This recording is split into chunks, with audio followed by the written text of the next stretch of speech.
Channel को subscribe करने के लिए, वीडियो को शेयर करने के लिए आप सभी का बहुत बहुत धन्यवाद। ओम शांति। 10 अप्रैल 2022 के अव्यक्त महावाक्यों का सार, क्योंकि यही है हम सब ब्राह्मणों के जीवन का आधार, वरना तो जीवन है निराधार। ईश्वरीय सत्ता ने जो ज्ञान दिया है, उस ज्ञान के बल को अपने जीवन का आधार बनाना है। योग जो सिखाया है, उस योग के बल को जीवन का आधार जो समझते हैं, वो दूसरों की भी करते हैं नैया पार अपने साथ साथ। तो आइए, इजी वे मुरली दर्शन में आप सभी का बहुत बहुत स्वागत है, सम्मान है, अभिनंदन है। आज अव्यक्त मुरली का सार सुनेंगे। 19 मार्च 1990 के महावाक्य हैं ये। उड़ती कला का आधार उमंग उत्साह के पंख। बाबा कहते जीवन में सब कुछ चला जाए, लेकिन उमंग और उत्साह, खुशी का खजाना, ये कभी हमसे दूर नहीं होना चाहिए। ये समझदारी है। आज सर्व बच्चों के स्नेह संपन्न मिलन, भावना और संपूर्ण बनने की श्रेष्ठ कामना के शुभ उमंग उत्साह के वाइब्रेशन बाप दादा देख रहे हैं। हर एक बच्चे के अंदर उसमें इस कल्प में पहली बार मिलने वाले बच्चों का उत्साह और इस कल्प में अनेक बार मिलने वाले बच्चों का उत्साह अपना अपना है, जिसको आप अपनी भाषा में कहते हो नए बच्चे, पुराने बच्चे, लेकिन हैं सभी अति पुराने से पुराने, क्योंकि पुरानी पहचान बाप की तरफ, ब्राह्मण की तरफ, ब्राह्मण परिवार की तरफ आकर्षित कर यहाँ लाई है ना। यह सिर्फ निशानी मात्र कहा जाता है नया पुराना।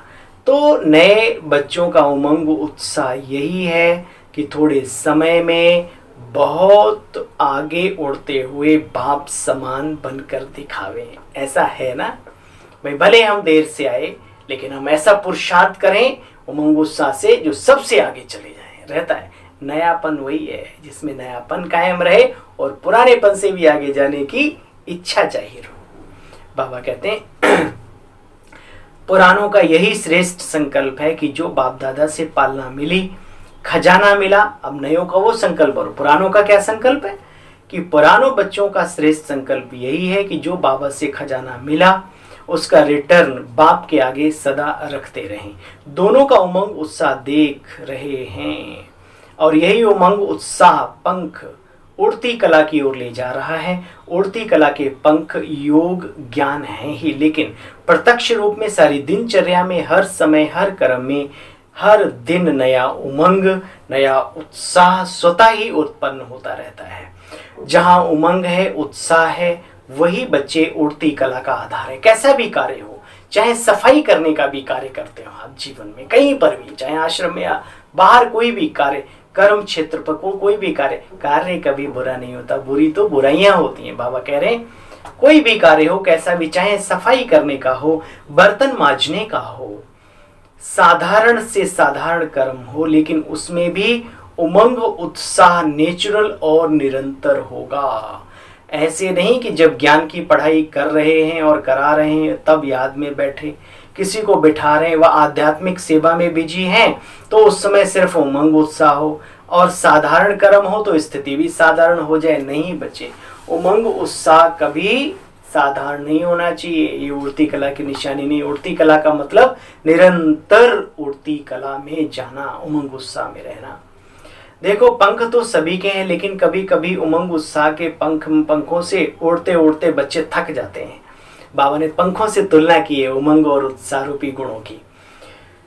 कोई थक जाते हैं, कोई छोटा बड़ा कारण बनता है, रुकावट आती, कभी तो प्यार से पार कर लेते हैं, कभी घबरा जाते हैं, जिसको आप लोग कहते हो कंफ्यूज हो जाते हैं, इसलिए सहज पार नहीं करने के कारण थक जाते हैं, थोड़ा थोड़ा थकते हैं। फिर लक्ष्य श्रेष्ठ है, मंजिल अति प्यारी है, इसलिए उड़ने लग पड़ते हैं। श्रेष्ठ लक्ष्य और प्यारी मंजिल और बाप के प्यार का अनुभव थकावट से नीचे की स्थिति में ठहरने नहीं देता, इसलिए फिर से उड़ने लग पड़ते हैं।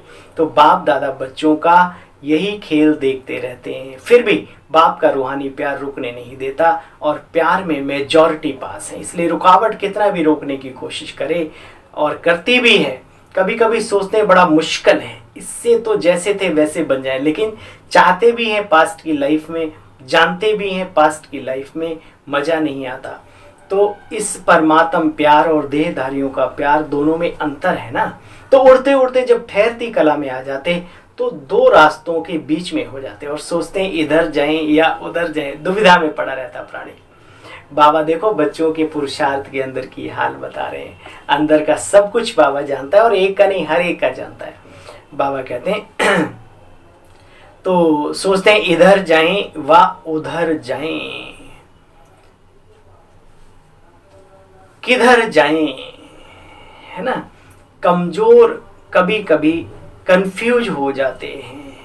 बातें छोटी होती हैं लेकिन उस समय कमजोर होने के कारण बड़ी लगती हैं। जैसे शरीर की कमजोरी वाले को एक गिलास पानी उठाना भी मुश्किल लगता है और हिम्मत वाला तो 2 बाल्टी भी एक साथ उठा के खेल जैसा अनुभव करता है। ऐसे ही छोटी बात भी बड़ी अनुभव करने लगते तो उमंग उत्साह के पंख सदा उड़ाते रहते हैं। रोज अमृत वेले अपने सामने सारा दिन किस स्मृति से उमंग उत्साह में रहें, ध्यान देना इस बात पे। रोज अमृत वेले अपने सामने सारा दिन किस स्मृति से उमंग उत्साह में रहें। वैरायटी उमंग उत्साह की पॉइंट्स को इमर्ज करो, विचारों में लाओ, लिख लो। आज पूरा दिन मुझे इस सोमान में रहना है, इस उमंग शक्तिशाली स्थिति में इमर्ज करो। सिर्फ एक ही पॉइंट कि मैं ज्योतिर्बिंदु हूं, बाबा भी ज्योतिर्बिंदु है, घर जाना है, राज्य में आना है। या एक ही बात कभी कभी बच्चों को बोर कर देती है, इसलिए सोचते हैं कुछ नया चाहिए। लेकिन हर दिन की मुरली में उमंग उत्साह की भिन्न भिन्न पॉइंट्स होती हैं। वह उमंग उत्साह की विशेष पॉइंट्स को अपने पास नोट करो, बुद्धि में भी नोट करो। बहुत बड़ी लिस्ट बना सकते हो, डायरी में भी नोट करो, तो बुद्धि की भी डायरी में नोट करो। जब बुद्धि में इमर्ज ना हो तो डायरी को देख लो, नया उमंग उत्साह ये पॉइंट्स बढ़ाएंगी लिखी हुई। सारा दिन बिंदु की याद में रहेंगे तो बोर हो जाएंगे, लेकिन बाप भी बिंदु, आप भी बिंदु, संगम युग पर हीरो पार्टधारी भी हो। जीरो के साथ हीरो पार्टधारी भी तो हो ना। अपने पार्ट को भी, विशेषताओं को भी याद करो, सिर्फ जीरो नहीं हो। देखो मुझ जीरो का सारे कल्प में क्या क्या पार्ट है और इस समय क्या हीरो पार्ट है, इसके साथ किसके साथ पार्ट है, कितना समय और क्या बचाना है। इस वैरायटी रूप से जीरो बन अपने हीरो पार्ट की स्मृति में भी रहो। याद में भी वैरायटी रूप से कभी बीज रूप की स्थिति में बैठो, कभी मैं लाइट की काया में फरिश्ता स्वरूप एंजल बॉडी और चमकता हुआ यहाँ पर सितारा भ्रकुटी में, कभी रूह रिहान के रूप में बैठो, कभी बाबा से बातचीत ही करो जैसे किसी पिता से पुत्र बातचीत करता है, अपने दोस्त से करता है, सखी से करता है। कभी रूह रिहान के रूप में रहो, कभी बाप के मिले हुए खजाने एक एक को स्मृति में लाओ। बच्चे इस समय जो जिस समय जैसी रुचि हो उसी रुचि से याद करो। जिस समय जिस संबंध से बाप का मिलन, बाप का स्नेह चाहो, उस संबंध से मिलन मनाओ। इसलिए जो सर्व संबंध से बाप ने आपको अपना बनाया, आपने भी बाप को सर्व संबंध से अपना बनाया है ना। सिर्फ एक संबंध तो नहीं है, वैरायटी है।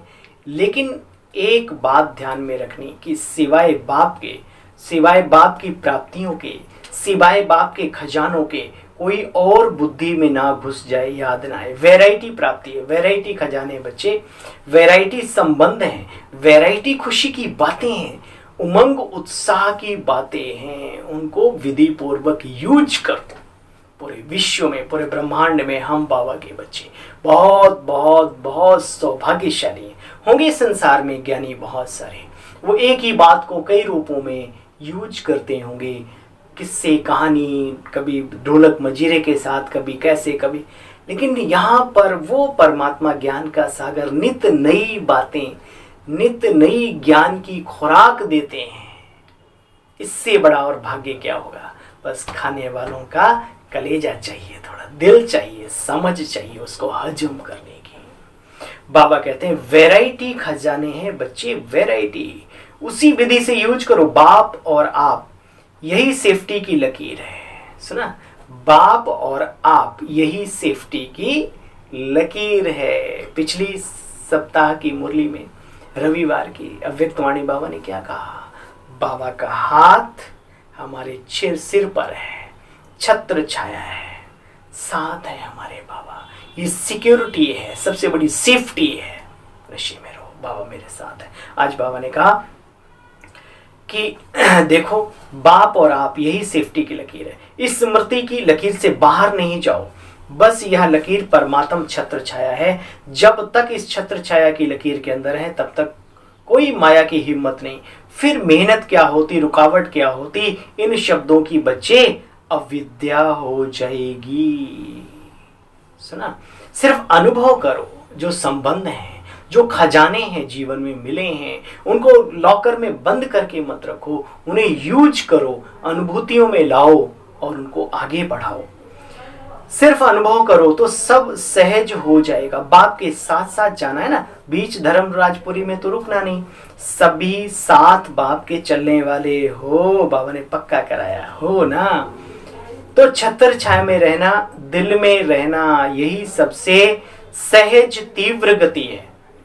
अपने आप को कभी बोर नहीं करो, कभी भी जीवन में। हर पल हर घड़ी बदल रहे हैं हम, बोर होने का तो कोई सवाल ही नहीं है। आप स्थूल तरीके से भी हर सेकंड परिवर्तन हो रहा है। आपका मन, आपका तन, आपकी बुद्धि, आपके संस्कार, आपके विचार जो एक सेकंड पहले थे वो अब नहीं है। तो बोर होने का तो ख्याल ही नहीं। हमेशा रिफ्रेश, बिल्कुल फ्रेश बुद्धि के साथ जीवन जीना सीखो।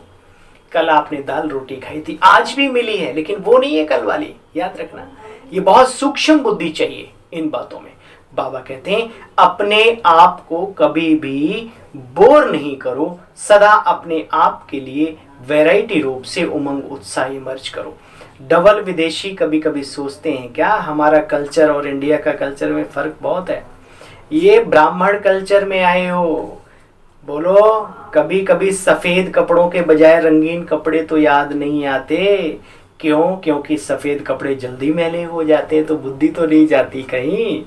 दफ्तर में जाते हो व कहाँ स्थान पर जाते हो तो जो ड्रेस आप पहनते हो उसके लिए बाप दादा मना नहीं करते, लेकिन उसी वृत्ति से नहीं पहनो कि हमारा फॉरेन कल्चर है, नहीं, या यही मेरी पर्सनैलिटी है, इस रीति से नहीं। सेवा भाव से भले जाओ, भले पहनो, पर्सनैलिटी के लक्ष्य से नहीं।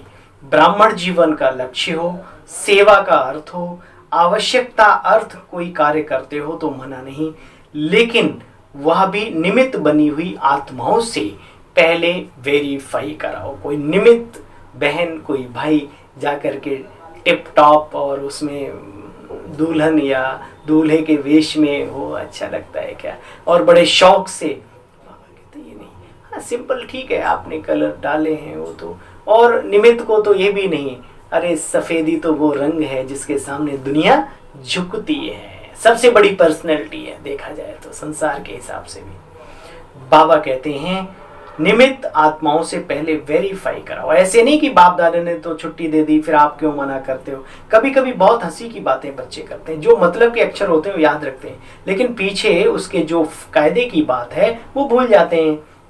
होशियारी तो बाप दादा को अच्छी लगती, लेकिन होशियारी लिमिट में हो, अनलिमिट में नहीं। खाओ पियो पहनो खेलो, लेकिन लिमिट में। याद रहे हम ज्ञानी और योगी आत्माएं हैं। कभी कभी कोई बच्चे क्या करते हैं, आजकल हालचाल सुनाते, कई सोचते हैं सेवा तो करने, लेकिन सेवा का वायदा है कि मैं सदा मददगार हूँ, इस सेवा में तो मदद की ही नहीं, सफलता कम निकली, बाप दादा ने क्यों नहीं मदद की। फिर सोचते हैं शायद मैं योग्य नहीं हूँ, मैं सेवा कर नहीं सकती, कमजोर हूँ, व्यर्थ सोचते हैं। लेकिन अगर कोई बच्चा सेवा की मदद के लिए बाप के आगे संकल्प करते हैं, खुली दिल से करो, लेकिन इसका रिटर्न बाप दादा सेवा के समय विशेष मदद देते हैं। सिर्फ एक विधि अपनाओ, कैसी भी मुश्किल हो, लेकिन बाप को सेवा भी बुद्धि से अर्पण कर दो, कैसी भी हो। अच्छी हुई बाबा शुक्रिया, अच्छा नहीं भी हुई, एक भी नहीं आया मान लो प्रदर्शनी में, तो क्या हुआ, आपका तो समय सफल हुआ ना, आप तो सेवा में हाजिर हो ना। तो ये भी हमें सीखना है, नहीं तो छोटी छोटी बातों में हम निरुत्साहित हो जाते हैं और छोटी छोटी बातों में बौखला भी जाते हैं, वो बहुत ज़्यादा बाबा को हटा देते ना। इसलिए बाप को समर्पित कर दो। मैंने किया, सफलता नहीं हुई, अरे मैं कहां से आया। बाप करण करावनहार की जिम्मेदारी भूल करके अपने ऊपर क्यों जिम्मेदारी उठाई, ये रॉन्ग हो जाता है। सेवा बाप की बाप अवश्य करेगा। बाप को आगे रखो, अपने को आगे नहीं रखो। मैंने यह किया, यह शब्द सफलता से दूर करता है।